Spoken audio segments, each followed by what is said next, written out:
Depuis quelque temps, je bosse un peu sur les QR codes. J'ai pu développer quelques applications assez intéressantes. J'ai placé des QR codes depuis un an et demi sur l'arrière des livres des éditions Saint-Simon. J'ai créé récemment des QR codes qui sont déjà apposés sur des panneaux d'information dans une exposition qui s'appelle Pavillon du climat et qui va circuler. Et plus récemment, un QR code géant vient d'être apposé à l'entrée du cinéma à Couvain.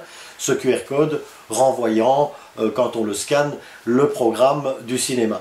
Ce n'est qu'une étape vers quelque chose de peut-être plus complexe, mais que l'on appelle la réalité augmentée, et qui est la reconnaissance par l'œil du téléphone, donc par la caméra du téléphone, non plus simplement du QR code, mais des images dans la réalité. C'est-à-dire qu'un bâtiment pourrait être reconnu comme tel et envoyer de l'information. Ce n'est pas de la science-fiction, ça existe déjà.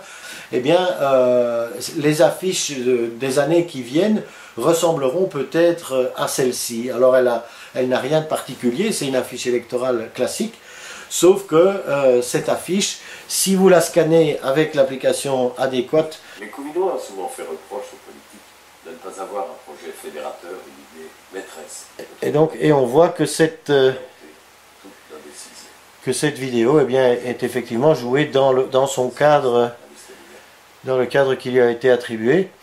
Donc, si vous voulez tester cette application, et ce lien, et cette réalité augmentée, il vous suffit de scanner le QR code qui se trouvera à la fin de cette vidéo, et de trouver une affiche électorale de Vincent Delire, quelque part dans la ville. Voilà, il vous reste à créer vos propres petits films de réalité augmentée avec cette application, qui se chargera automatiquement sur votre téléphone mobile si vous suivez le lien qui se trouve juste après ici dans la vidéo, ou en dessous, ou à côté, ou au-dessus, ça dépend où se trouve cette vidéo.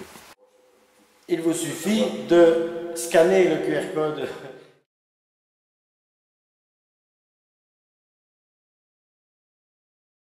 Donc voilà sans doute à quoi ressemblera. Mimile Tobi.